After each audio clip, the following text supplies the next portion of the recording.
Good morning on what is a warm, bright and sunny day. It is Saturday, June the 22nd, and I'm in the reading up with a nice cup of tea. And a box to continue unboxing. What I'm going to pull out of here is this. This is Chthonic Crawl Issue One Magic Items, and it's a supplement, or I'd say a fanzine for Dungeon Crawl Classics, published by Goodman Games. Now, Dungeon Crawl Classics is an old-school Renaissance style, sort of retro clone, drawing heavily upon the Appendix N of the Dungeon Master's Guide for First Edition Dungeons and Dragons. There's over 100 scenarios for it.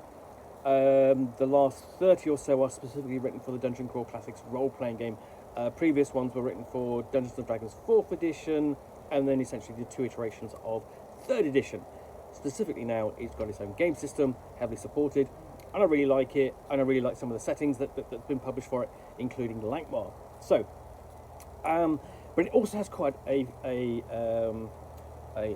vibrant little community all its very own, and this includes, you know, creators and content and creators of its own who produce things like this, which is Chthonic Crawl. We open up. I've got a forward by Harley Stroh, who is basically one of the team at Goodman Games, author, and so on. And we get onto the first items. So we've got like Fenthrall's Giant's Bane, and that includes, you see, you've got lore, traits, plot hook, image, so on. That's all you really kind of need for a magical item. You know, you've got everything you need just on on that one page, and even the illustration, but the illustration really helps to bring it to life. And it's going to do the same, and again.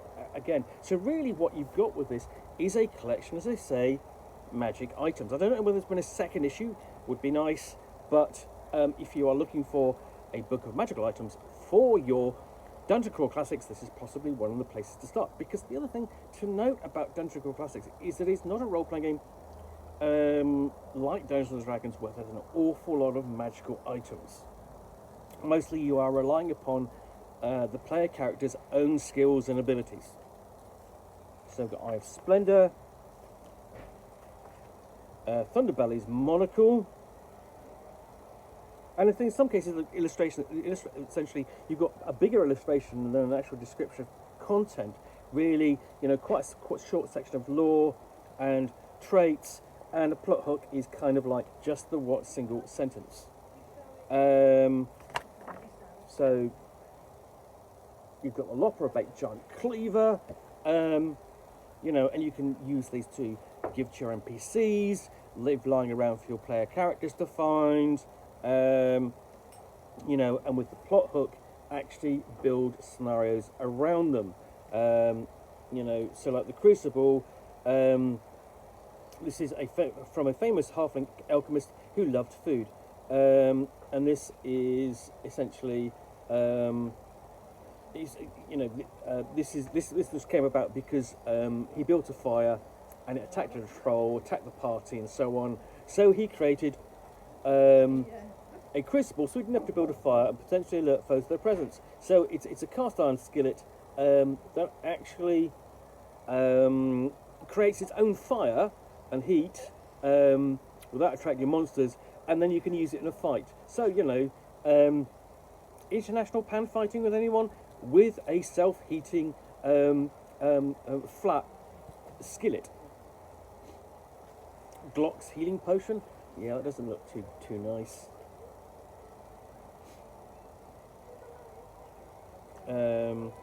Lancashire's Mighty Boots of Travel. Golden Guardian Great Plate.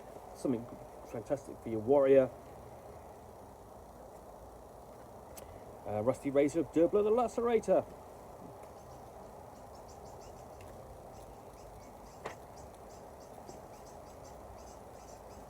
Silver Mask of Churlinted the Jealous.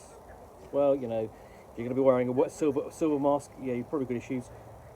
Raining Blood, and this is actually a dagger. That sounds like an evil weapon, as it were. Necklace of Null. And Moradin. Basically, this is for your dwarf who wants a good big hammer. And that's it. So you've got the open gaming license at the end. That's nice and simple, clean and tidy. That's Chthonic Crawl Issue 1 Magic Items.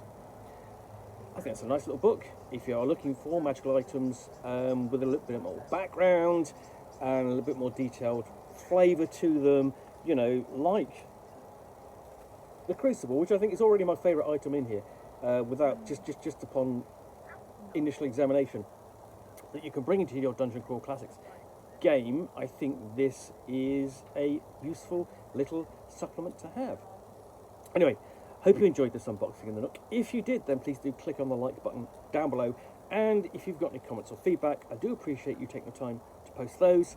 And lastly, if you want to be alerted to get more unboxings in the Nook, where you'll see me out here with a box containing a book or game or role-playing supplement, or in this case, a fanzine for Dungeon Crawl Classics, which I will unbox and chat about to the best extent of my knowledge for roughly 10 minutes or so, all of course accompanied by a nice hot cup of tea, then please do click on the subscribe button down below. Thanks again for watching another unboxing in the Nook. I will be back again soon with another one. Bye for now.